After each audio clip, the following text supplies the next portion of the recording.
What's up, my archfiends of chaos? And this is your Prince on EX Turk. Now, I didn't do that, enthusiastically because I'm about to address something very controversial.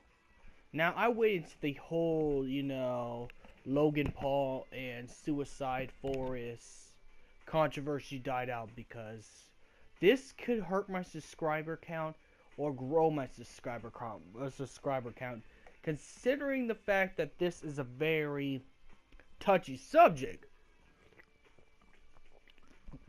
So I'm gonna go ahead and and spit it out while I can.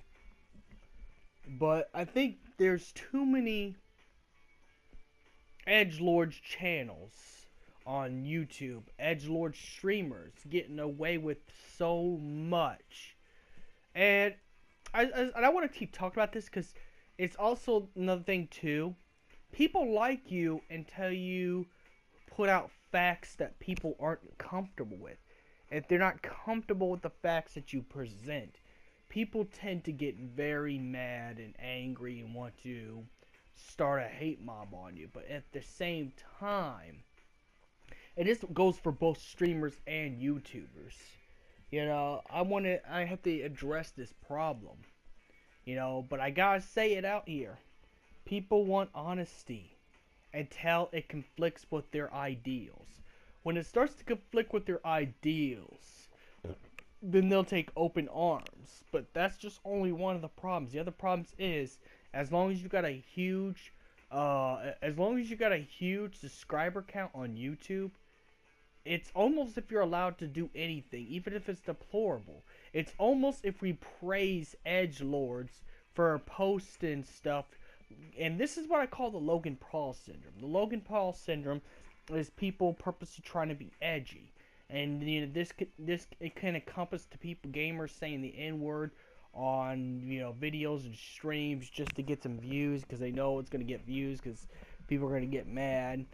People purposely posting content out there to piss everybody else off is what I consider edgelord content, because you're trying so hard to be edgy and on the edge, and it's quite stupid and pathetic. So this is why I want to talk about this, because the reason I call it the Logan Paul syndrome, because most people would actually identify this with someone as famous as Logan Paul. But the Logan Paul effect encompasses more than just that. It also encompasses the fact that if you're a bigger channel, you can get away with so much crap. You could record a live rape or murder and not be taken down. No consequences as long as you have enough subscribers. But if you put at least, let's see, someone's music on a stream. Let's say you want to listen to Cardi B on your stream and it's on your Twitch playlist. You listen to that, you record your stream on Twitch. It's all good and dandy. You go on Twitch and listen to it on Twitch, then you upload the export of that Twitch. You could get your stream taken down if you're below 1K subscribers, just for the copyright thing. And that's less of a problem than what Logan Paul and YouTubers have done, or streamers have done. And this is only one example. Now, to give another example, how Zoe Burger gets away with putting technically softcore porn on the internet is because, well, she makes both YouTube and Twitch a lot of money. She's been on and off the ban list off Twitch for a while because, well, she makes a lot of money. And let's be honest, the directors of YouTube and the directors of Twitch, they want to slide in the DMs. But it is kind of problematic at the same time.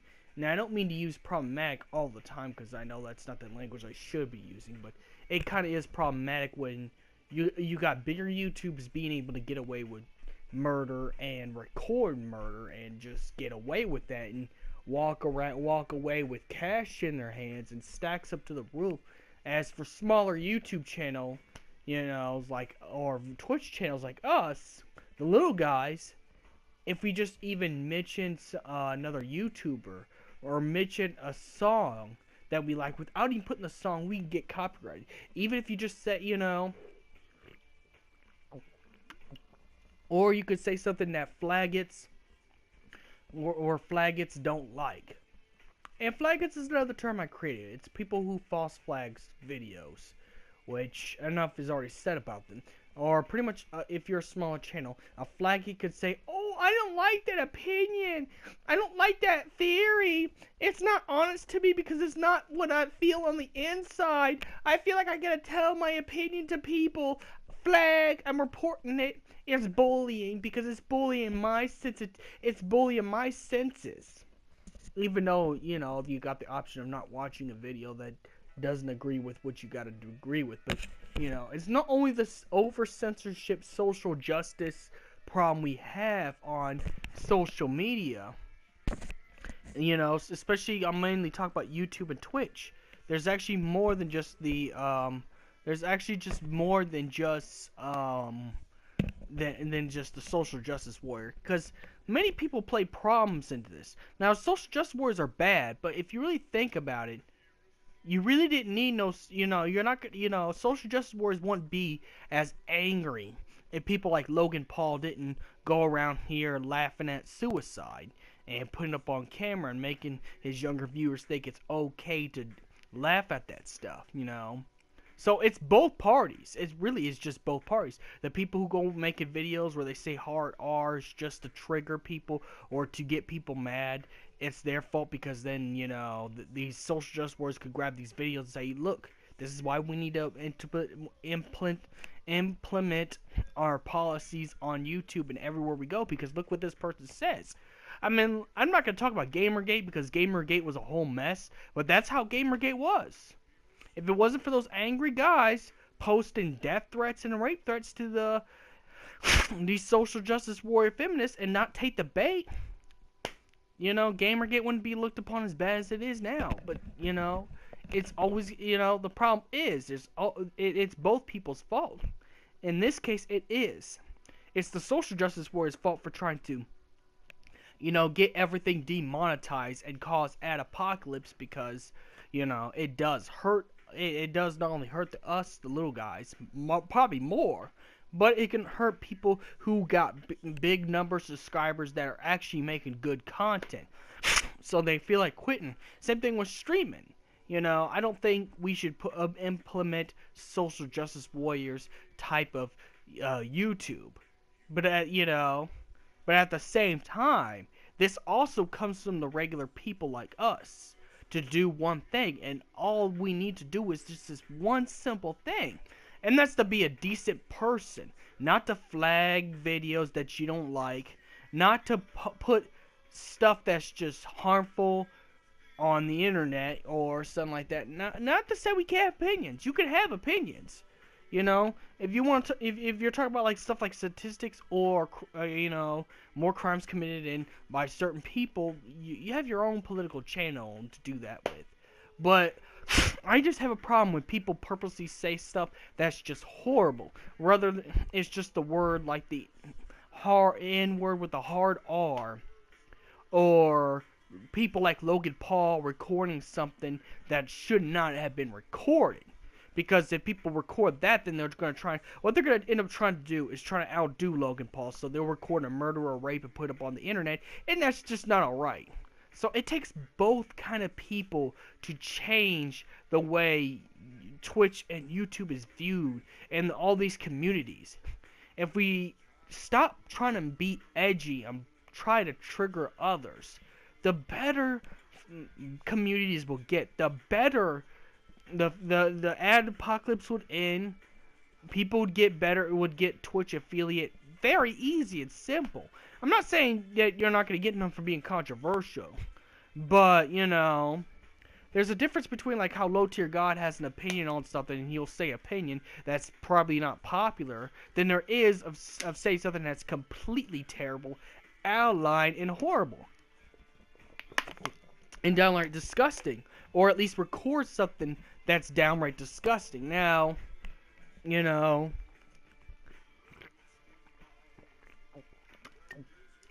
and that's the problem we have. And when I say I might lose subscribers from this or Twitch followers, I might, because I'm putting out there some honesty for for everybody. You know, people need to quit censoring stuff, but at the same time, things won't have to be censored if people didn't go too far. The reason why laws exist in the first place is, you know, the laws are actually based off the Bible, you know, for good and what that is, like, the reason why it's based off of it, because it makes sense, you know. If humans got to do every single thing they wanted to do, pretty much we wouldn't have a human species. We wouldn't have any of that. You know, something should be illegal. It's the same thing with when you post content. I get YouTube and Twitch are free spaces to do whatever you want to do, but let's just be mindful that some things are just not alright. Some things are just out of line. Whether you're trying to promote, you know, whether you're trying to promote stuff like suicide and stuff like that, or you're saying the hard R word or being racist and it can be proven, or sexist or anything like that, those shouldn't be allowed on here, you know, because those are cancerous behaviors that you wouldn't go outside in public and do, because if you do, then you're a horrible person. If you were out there in the world saying the hard R word and, you know, being purposely racist, then yeah, you are a problem, and you are the problem to society, and maybe you should lose all your privileges if you do that, you know, and because you make everybody else look bad. That's the problem I have with this, is we got it where now, you know, everyone's looking bad because, let's be honest, Logan Paul and PewDiePie are the biggest faces off YouTube, so every YouTuber is going to be put in that same category as those two guys. And for them to do what they did to Suicide Forest is not only quite horrible, but makes us look bad. That's why we need to have this is why we have Ad Apocalypse. We wouldn't have Ad Apocalypse if people knew how to behave themselves. But since we got people on here that feel like they have to be edgy and dark all the time, well, all of us are going to suffer together, I guess. Until we come up with a solution. I think people who have cancerous behaviors should at least be able to get banned off any website. Period. No questions asked. You know, it's not alright to be a horrible person. It's not right to be racist. It's not right to be sexist. It's not right to be, you know, a horrible person or disrespect anybody or property or anything like that. And when Logan Paul did what he did, even though he deleted the video, I just gotta be quite honest. It was horrible. It was downright garbage. Just for the fact it was kind of horrible to do that. It's like, what about the guy's family? I'm pretty sure the dude had a family, but that's not the point. The point is, yes, censorship is bad, but we wouldn't have to be censored and controlled if we would have monetized our own behavior. You know, how about this? When you upload stuff, ask yourself this. Could you show this to your parents? Could you show this to your mom? If you can't show this to your mom or grandma, then probably don't upload it in the first place. And that's just my thing about it. No. So, that's pretty much my whole views on this whole internet drama thing. So may the crystal be with you. Hate it. Get up and do something with your life. Always screaming at me. Yeah. You know this. I go on this underground sound. I said, and always when everybody's trying to say I'm copycatting everybody else, but I'm more original than what you have come up with. Etros, curse. Etros, curse.